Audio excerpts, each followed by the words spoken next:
ராணிகுமாரி அவங்க மேல கோவப்பட்டது, திட்டினது இதெல்லாம் வேணாம் நிறுத்திக்கோங்க அப்படின்னு நான் சொல்றேன். ஏன்னா, அவங்கள தேங்க் பண்ண வேண்டிய டைம் வந்துச்சு. "என்னங்க சொல்றீங்க?" அப்படின்னு கேட்டீங்கன்னா, ஆமாங்க. இப்ப வந்து பிரதீப்புக்கு பிரியங்கா அப்படின்னு சொல்லிட்டு ஒரு ஜோடி வந்திருந்தாங்க. அல்டிமேட்டா வந்து டான்ஸ் ஆடுறாங்க. அண்ட் அவங்களோட ஸ்டோரி எல்லாம் கேட்டு நான் ரொம்பவே வந்து ஃபீல் ஆயிட்டேன்னா பார்த்துக்கோங்க. அவங்க இந்த ஸ்டேஜ்ல இருக்கிறதுக்கு முக்கியமான காரணம் நம்ம ராணிகுமாரி தான். அடுத்து நம்ம அபினவ். அவர் ஆடுறத நீங்க பார்க்கணுமே. வேற லெவலான ஒரு பெர்ஃபார்மன்ஸ் அவர் குடுக்குறாரு. ஸோ அவரு ராணிகுமாரி இல்ல அப்படி கண்டிப்பா அவர் எலிமினேட் ஆயி வெளிய போயிருப்பாரு இல்லைங்களா? செலக்ட் ஆகாம. ஸோ இப்ப அவரும் இருக்கிறாருன்னா, அதுக்கு காரணம் ராணிகுமாரி தான். ஸோ 2 சூப்பரான டான்ஸர் இந்த ஸ்டேஜ்ல இருக்கிறதுக்கு அவங்க ஒரு காரணமா இருக்கிறாங்க அப்படின்றதுனால, நம்ம அந்த பாசிட்டிவ் சைட பார்த்துட்டு அவங்கள வந்து தேங்க் பண்ணிட்டு மூவ் ஆன் ஆவலாம் அப்படின்னு தான் நான் ஃபீல் பண்றேன். சரி இப்ப இந்த எபிசோட்ல என்ன நடந்துச்சு அப்படின்றத பார்த்துடலாமா? எப்பவும் போல நம்ம ரியோ வந்து ரைமிங்கா ஜட்ஜஸ வந்து வெல்கம் பண்றாரு. அன்பா, பண்பா, நண்பா அப்படின்னு சொல்லிட்டு நம்ம ரம்பா மேம வெல்கம் பண்றாரு. நெக்ஸ்ட் கியூட், ஸ்வீட், ஹார்ட் அப்படின்னு சொல்லி ஸ்ரீதேவி மேம வெல்கம் பண்றாரு.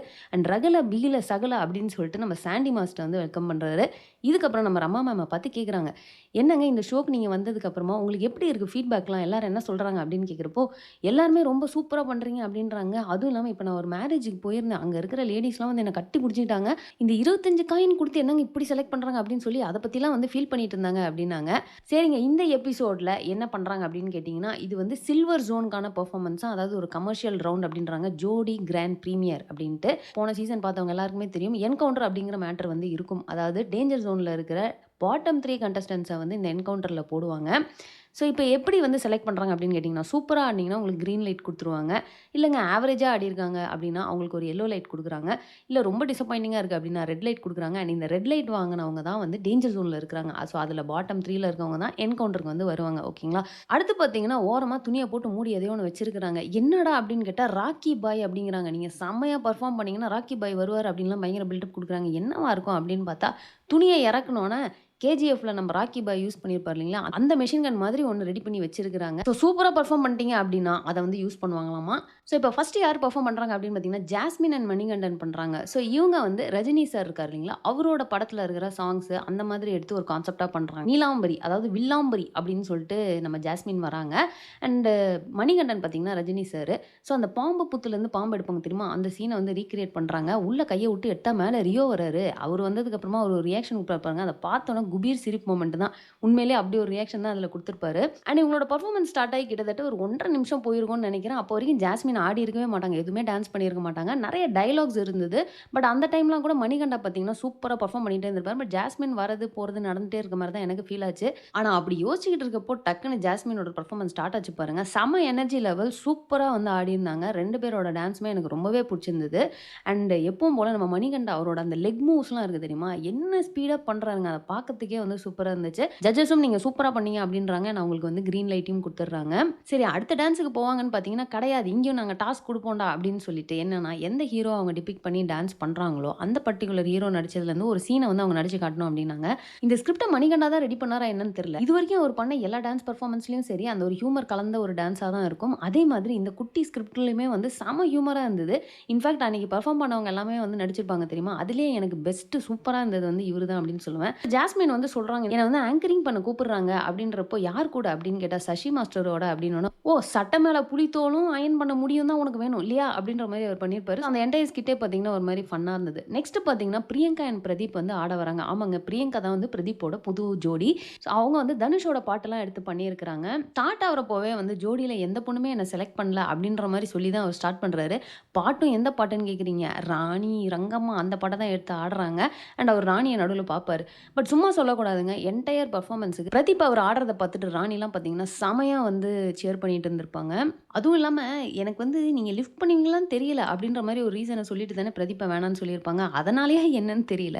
ஆனா அந்த பாட்டுல ஒரு லைனுக்குமே பார்த்தீங்கன்னா, அத்தன லிஃப்ட்ஸ் இருந்தது அந்த கொரியோகிராஃபில. ஸோ எனக்கு ரொம்ப பிடிச்சிருந்தது எது அப்படின்னு பார்த்தீங்கன்னா, பிரியங்கா ஒரு மாரி டர்ன் பண்ணி நிக்கிறப்போ, பிரதீப் அப்படியே மேல அவங்க மேல அப்படியே ஸ்லைட் பண்ணி வர மாரி ஒண்ணு இருக்கும். இன்னொன்னு பார்த்தீங்கன்னா, அந்த சைட் பேக் டான்சர்ஸ் 2 பேருங்க ஒரு மாரி அந்த சீசா மாதிரியான ஒரு பொசிஷன்ல இருப்பாங்க. இவங்க இந்த சைடு ஏறி அப்படியே அந்த சைடு இறங்குவாங்க. அதெல்லாம் பார்க்குறப்போ செம்ம யூனிக்கா இருந்தது. ஆஹா! இந்த மாரி நம்ம எங்கேயுமே பார்த்தது இல்லையே அப்படின்னு ஒரு வாவ் மொமெண்ட்டாவே இருந்தது அப்படின்னு சொல்லலாம். ஸோ அவங்க ஆடி முடிச்சதுக்கு அப்புறமா நம்ம சாண்டி மாஸ்டர் என்ன சொல்றாருன்னா, "டேய் உன்ன இந்த ஷோல நான் வந்து நீ வேணும் அப்படின்னு சொல்லி உன்ன எடுத்துக்கிட்டதுக்கு என் பேர நீ காப்பாத்திட்ட. அல்டிமேட்டா பண்ணு" அப்படின்னு சொல்லி எப்பவும் போல அவர் அந்த டேபிள் மேல ஏறி ஒரு டான்ஸ் ஆடுவார் தெரியுமா? ஸோ அவரோட அந்த டான்ஸ போடுறாரு. நீங்க செம்மையா பெர்ஃபார்ம் பண்ணிட்டீங்க அப்படின்னு சொல்லிட்டு. ஸோ பிரதீப் இப்ப என்ன சொல்றாரு அப்படின்னு பார்த்தீங்கன்னா, எனக்கு வந்து ராணிகுமாரி மேல கோவம்லாம் கிடையாது. ஏன்னா நான் ஆடுனப்போ யாருமே செலக்ட் பண்ணவே இல்ல என்னைய. அந்த ராணிகுமாரி அவங்க வந்து 25 காயின் குடுத்து என் டேலண்ட்டுக்காக என்ன மதிச்சு வந்து கூப்பிட்டு உட்கார வச்சிருந்தாங்க. அந்த 25 காயின் இல்ல அப்டின்னா, நான் பாட்டுக்கு இந்த இடத்துலருந்து எலிமினேட் ஆயி போயிருப்பேன். அவங்க என்ன கூப்பிட்டதுனால தான் நான் இன்னைக்கு இந்த ஸ்டேஜ்ல நிக்கிறேன். அவங்களுக்கான கரெக்ட்டான பார்ட்னர் நான் இல்ல அப்டின்னு அவங்க ஃபீல் பண்ணியிருக்காங்க. ஸோ அத வந்து நம்ம தப்பா சொல்ல முடியாது அப்டின்னு சொல்லிட்டு அவரு ரொம்ப மெச்சூர்டா சில விஷயங்கள் வந்து பேசியிருப்பாரு. அண்ட் தென் பிரியங்கா அவங்களோட ஸ்டோரிய வந்து போடுறாங்க. வந்து டான்ஸ் ஆடுறேன் அப்டின்னு சொன்னோனே அவங்க அப்பா அவங்கலாம் வந்து சுத்தமா சப்போர்ட் பண்ணவே இல்ல. அண்ட் ஆல்மோஸ்ட் 4 டூ 5 இயர்ஸ் ஆயிடுச்சு. அவங்க வீட்ட விட்டு வெளியவே வந்துட்டாங்க. அவங்க அப்பா கூட பேசுறதும் கிடையாது. ஸோ அவங்க ஸ்டோரி எல்லாம் கேட்கிறப்பவே இந்த ஸ்டேஜ் அவங்களுக்கு கிடைச்சது வந்து ரொம்பவே முக்கியமான ஒரு விஷயம் அப்படின்ற அளவுக்கு வந்து நமக்கு தோண ஆரம்பிக்குது. ஸோ பிரியங்காவும் பார்த்தீங்கன்னா, ராணிக்கு வந்து இந்த ஒரு விஷயத்துக்காக தான் தேங்க் பண்றாங்க. ஸோ நம்ம எதிர்பார்த்த மாரியே அவங்களுக்கு வந்து கிரீன் லைட்ட குடுத்துடுறாங்க. ஸோ அடுத்து யார் வரா அப்படின்னு பார்த்தீங்கன்னா, நம்ம ராணி குமாரி அண்ட் அபினவ் வந்து பெர்ஃபார்ம் பண்றாங்க. அவங்க வந்து சூர்யாவோட கேரக்டர் அதுவும் இல்லாம கஜினி அந்த பர்ட்டிகுலர் ரோல வந்து எடுத்துட்டு அந்த கான்செப்ட்டே எனக்கு ரொம்ப புடிச்சிருந்தது. அதாவது அவர் அப்பப்போ மறந்துடுறாரு. ஸோ மறந்துட்டு அவர் பாக்கெட்லேருந்து ஒரு ஃபோட்டோ எடுக்குறாரு. நம்ம சூர்யா சார் நடிச்ச எல்லா ஹீரோயின்ஸோட ஃபோட்டோவும் வரிசையா வந்துட்டே இருக்குது. அதாவது த்ரிஷா, அசின், ஜோதிகா அப்படின்ட்டு. ஸோ அவங்க சாங்ஸுக்கு வந்து பெர்ஃபார்ம் பண்றாங்க. ராணிகுமாரி பார்த்தீங்கன்னா, டான்ஸ் டாக்டர் அப்படின்ற மாரி வராங்க. ஸோ ஃபர்ஸ்ட்டு முன்தினம் பார்த்தேனே அப்படின்ற அந்த சாங்கு, அதில வந்து சால்சா வந்து ஆரம்பிக்கிறாங்க. வேற லெவல் சால்சா பெர்ஃபார்மன்ஸு. நம்ம இந்த பேட் சால்சா அப்படிலாம் நெறைய விஷயங்கள் பார்த்துருப்போம் தெரியுமா? அந்த லெவலுக்கு வந்து வெறித்தனமா வந்து பண்ணியிருப்பாங்க. அபினவ் பார்த்தீங்கன்னா, நெறைய ஃபிளிப்ஸ்லாம் வந்து ஒரு மாரி ரொம்ப ஸ்லோவா பண்ணியிருப்பாரு. அது பார்க்கறதுக்கே ரொம்ப கிரேஸ்ஃபுல்லா செம்மையா இருந்தது. அண்ட் நடுவுல வந்து ஒரு கிளாசிக்கலும் வந்திருக்கும். அந்த இடத்துல அபினவ் பெர்ஃபார்ம் பண்ணத பார்த்துட்டு நான் அடடே! இவ்ளோ சூப்பரா பண்றாரே! அப்படின்ற அளவுக்கு நான் வந்து ஃபீல் பண்ணிட்டேன். அவர் கிளாசிக்கல் லேர்ன் பண்ணி பண்ணாரா? இல்ல இந்த ஒரு பர்ட்டிகுலர் டான்ஸ்க்காக பண்ணாரான்னு தெரியல. ஆனா பார்க்கறதுக்கு ரொம்பவே நல்லா இருந்தது. இன்னொரு ஒரு ஃபிளிப் ஒண்ணு பண்றப்போ பார்த்தீங்கன்னா, கால ஒரு மாரி ட்விஸ்ட் பண்ணி ஃபிளிப் பண்ணுவாரு. அதுவுமே பார்க்கறதுக்கு ரொம்பவே புதுசா இருந்தது. ஸோ இதெல்லாம் பார்க்குறப்போ தான் அப்பா! ஸோ ராணி ரொம்ப தேங்க்ஸ் உங்களுக்கு இந்த இடத்துல நீங்க அபினவ சூஸ் பண்ணல அப்டின்னா, அவர் ஆடியிருக்கவே முடியாதே அப்டின்ற ஃபீலிங் வந்து எனக்கு கண்டிப்பா வந்துச்சு அப்டின்னு தான் சொல்லணும். ஸோ இவங்க ஆடி முடிச்சதுக்கப்புறம் பார்த்தீங்கன்னா, நம்ம எக்ஸ்பெக்ட் பண்ண மாதிரியே நம்ம சாண்டி மாஸ்டர் வந்து ராக்கி பாய வந்து ஓப்பன் பண்றாரு. அண்ட் செம மொமெண்ட்டா இருந்தது. இது இன்டர்நேஷனல் லெவல் பெர்ஃபார்மன்ஸ் அப்டிங்கிற மாரி தான் ஜட்ஜஸ் எல்லாமே சொல்லியிருந்தாங்க. அண்ட் இதுல வந்து ஒரு பயங்கரமான சஸ்பென்ஸ்லாம் குடுத்து கிரீன் லைட் வேற குடுத்தாங்க. எதுக்கு பாஸ் சஸ்பென்ஸ் அதான் ராக்கி பாயே வந்துட்டாரே அப்டின்ற மாரி தோணுச்சு. அப்பதான் நம்ம அபினவ் ஒரு மேட்டர் சொன்னாரு. நான் இப்டி ஆடுனதுக்கு முக்கியமான காரணம் யார் அப்டின்னு பார்த்தீங்கன்னா, ராணிகுமாரி தான். ஏன்னா அவங்க எனக்கு ஒரு பயங்கர ஸ்பெஷல் ட்ரீட்மெண்ட்லாம் குடுப்பாங்க அப்டின்னாரு. நான் கூட ரொம்ப பாசிட்டிவா ஏதோ சொல்றாரு அப்டின்னு பார்த்தா, இவங்க பிராக்டிஸ் பண்ணிக்கிட்டு இருக்கப்போ ஒருவேள ராணிகுமாரி தப்பா ஆடிட்டா, ஐயோ! சாரிங்க அப்டின்ற மாரி சொல்லுவாங்களாம். பட் அபினவ் எதையாவது மறந்துட்டாரு, மாத்தி ஆடிட்டாரு அப்டின்னா, பயங்கர ஸ்பெஷல் ட்ரீட்மெண்ட்டாம். "டேய்" அப்படின்னு சொல்லிட்டு அடிப்பாங்கங்க அப்படின்ற மாரி சொல்றாரு. அதுக்கப்புறம் இவங்க ஆக்ட் பண்றேன் அப்படின்னு சொல்லிட்டு நம்ம அபினவ் வந்து சில டயலாக்ஸ்லாம் சொல்லுவாரு. "இத நான் சொல்லியே ஆவணும். நீங்க அவ்ளோ ஒல்லி. இந்த மாரி ஒரு ஒல்லிய நான் பார்த்ததே இல்ல" அப்படின்னுவாரு. அவரு ஒல்லின்னு சொல்றாரா? இல்ல என்ன சொல்றாரு? அப்படின்றது எனக்கு இப்போ வரைக்கும் புரியல. அதுக்கப்புறம் ஒரு சாங் வேற ஒண்ணு பாடுவாருங்க. அது எல்லாமே ஒரு மாரி நல்லா ஃபன் மொமெண்ட்ஸா இருந்தது. ஸோ நெக்ஸ்ட் பார்த்தீங்கன்னா, ஸ்ரேயா அண்ட் விஜய் இவங்க வந்து பெர்ஃபார்ம் பண்றாங்க. செம்ம எனர்ஜெட்டிக்கா பயங்கர பவர்ஃபுல்லான பெர்ஃபார்மன்ஸா தான் இருந்தது. பட் கடைசியில போக போக பார்த்தீங்கன்னா, ஸ்ரேயா வந்து சில ஸ்டெப்ஸ்லாம் கம்ப்ளீட் பண்ணாத மாரி ஃபீல் ஆச்சு. அதே மாரி எனர்ஜி கொஞ்சம் ட்ராப் ஆன மாரி இருந்தது. ஏன்னா, அவங்களோட பெர்ஃபார்மன்ஸ் பார்த்தீங்கன்னா, ஸ்டார்ட்டிங்ல இருந்தே ஃபுல் ஃப்ளெட்ஜ்டா வந்து செம்ம டான்ஸ் மூவ்ஸா இருந்திருக்கும். அண்ட் கரெக்ட்டா நான் யோசிச்ச மாரியே சாண்டி மாஸ்டரும் அததான் சொல்லியிருப்பாரு. இந்த மாரி விஜயும் வந்து நெறைய இடத்துல வந்து சரியா ஃபினிஷ் பண்ணல அண்ட் எனர்ஜி ட்ராப் ஆயிருச்சு அப்படிங்கிறது. அண்ட் இப்ப சரி ரிசல்ட்ட சொல்லுங்கப்பா என்ன லைட் குடுக்க போறீங்க அப்படின்றப்போ நம்ம ரமா மேம் ரொம்ப நேரமா வெயிட் பண்ணிட்டு இருந்தாங்க. என்ன அப்படின்னு கேட்டா, ஸ்ரேயா வந்து கிங்ஸ செலக்ட் பண்றப்போ இதே மாரி தானே பண்ணியிருப்பாங்க. ஸோ அத வந்து திருப்பி பண்ணி காட்டுறாங்களாமா. நீங்க மட்டும் வெயிட் பண்ண வச்சீங்களா? ஸோ இப்ப நீங்க வெயிட் பண்ணுங்க அப்படின்ற மாரி சொல்றாங்க. ஸோ நான் எதிர்பார்த்த மாரியே இவங்களுக்கு எல்லோ லைட் தாங்க குடுக்குறாங்க. அண்ட் கடைசியா பார்த்தீங்கன்னா, அக்ஷிதா அண்ட் பீட்ரிக்ஸ் வந்து பெர்ஃபார்ம் பண்றாங்க. ஸ்டார்ட்டிங்ல எடுத்தோனே எல்இடி ஸ்க்ரீன வச்சு வந்து ஸ்டார்ட் பண்றாங்க. இவங்க வந்து விக்ரம்க்கான பெர்ஃபார்மன்ஸ வந்து குடுக்குறாங்க. ஸோ இவங்க ஸ்டார்ட்டிங்லயே பார்த்தீங்கன்னா, பின்னாடி எல்இடி ஸ்க்ரீன் வச்சு அந்த மாதிரி ஒரு பெர்ஃபார்மன்ஸ ஸ்டார்ட் பண்றாங்க. அதுல பீட்ரிக்ஸ் எடுத்தோனயுமே வந்து கொஞ்சம் ஃபாஸ்ட்டா ஸ்டார்ட் பண்ணிட்ட மாரி எனக்கு ஃபீல் ஆச்சு. பின்னாடி அந்த விஷுவல் வரதுக்கு முன்னாடி இவரு கொஞ்சம் மூவ்ஸ்லாம் ஸ்டார்ட் பண்ணிருவாரு. பட் அந்த ஒரு போர்ஷனுக்கு அப்புறமா அது திரும்ப மேட்ச் பண்ணி ஓவரால் நல்லா இருந்தது. அதுக்கப்புறமா வர ஸ்டெப்ஸ்லாம் பார்த்தீங்கன்னா, எனக்கு பீட்ரிக்ஸ் வந்து ரொம்பவே டல்லா, ரொம்பவே எனர்ஜி கம்மியா இருந்த மாரி நான் ஃபீல் பண்ணேன். பட் அக்ஷிதா வந்து சூப்பரா பண்ணியிருந்தாங்கங்க. அவங்க சில இடத்துல தனியாலாம் வந்து ஆடியிருப்பாங்க. அந்த இடம் எல்லாமே வந்து அவங்க சூப்பரா பண்ணியிருந்தாங்க. ஸோ இதுக்கும் நான் எதிர்பார்த்த மாதிரியே வந்து எல்லோ லைட் தான் வந்து குடுக்குறாங்க. ஸோ இதோட இன்னைக்கான எல்லா பெர்ஃபார்மன்ஸஸுமே முடிஞ்சது. ஸோ இதில பார்த்தீங்கன்னா 2 பேர் எல்லோ லைட்ல இருக்கிறாங்க. இப்போ வரைக்கும் யாரும் ரெட் லைட்டே வாங்கல. ஸோ நாளைக்கு மத்தவங்கலாம் ஆடி முடிப்பாங்க.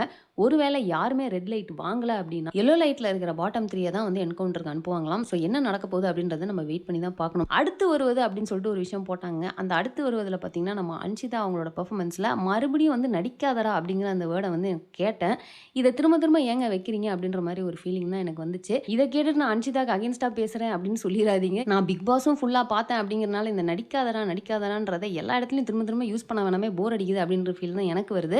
அன்ஷிதா நல்லா ஆடுனாங்கன்னா, கண்டிப்பா சூப்பரா ஆடுறாங்க அப்படிங்கிறத நான் சொல்ல தான் போறேன். அவங்க நல்லா ஆடலன்னா, நல்லா ஆடலன்னு தாங்க சொல்லி ஆகணும். ஸோ இத நான் யோசிச்சுட்டு இருக்கப்போ தான் பார்த்தீங்கன்னா, கரெக்ட்டா Pinky Sathya and wings of soul அப்படின்னு சொல்லிட்டு 2 பேர் வந்து இதே தான் வந்து கமெண்ட்ல எனக்காக வந்து பேசியிருப்பாங்க. ஸோ உங்களுக்கு கண்டிப்பா நான் தேங்க் பண்ணியே ஆகணும். எனக்கு ஜென்ரலா கமெண்ட் வந்தாலே ஜாலி ஆயிரும். ஆனா தரணி தேவராஜ் அப்படிங்கிறவர் பார்த்தீங்கன்னா, "வீடியோ என்னங்க இவ்ளோ லேட்டா போடுறீங்க? எவ்வளோ நேரம் வெயிட் பண்ண வைப்பீங்க?" அப்படின்ற மாரி கேட்டிருந்தாரு. ஸோ அத கேட்டோனே எனக்கு செம்ம ஜாலி ஆயிடுச்சு. இன்னைக்கு அதுக்காகவே நான் அலார்ம் வச்சு எந்திரிச்சு சீக்கிரமா எல்லாத்தையும் பார்த்து ரெடி பண்ணேன். பட் இருந்தாலும் சில விஷயங்கள்னால வந்து டிலே ஆயி மறுபடியும் இன்னைக்கு பார்த்தீங்கன்னா, போன வாரத்த விட நான் லேட்டா போடுறேன். ஸோ அதனால உங்களுக்கு நான் வந்து சாரி சொல்லிக்கிறேன். நாளைக்கு கண்டிப்பா நான் சீக்கிரமா போட்டுருவேன். ஸோ இன்னைக்கு ஒரு நாள் மட்டும் அட்ஜஸ்ட் பண்ணிக்கோங்க. ஸோ அவ்வளோதாங்க இந்த வீடியோவ நான் இதோட ஃபினிஷ் பண்ணிக்கிறேன். இந்த வீடியோ உங்களுக்கு பிடிச்சிருந்தா லைக் பண்ணுங்க. உங்க ஃப்ரெண்ட்ஸ் எல்லாத்தையுமே ஷேர் பண்ணுங்க. மறக்காம சேனல் சப்ஸ்கிரைப் பண்ணி என்ன சப்போர்ட் பண்ணுங்க. நெக்ஸ்ட் வீடியோல உங்கள மீட் பண்றேன். தேங்க்ஸ் ஃபார் வாட்சிங். Bye by.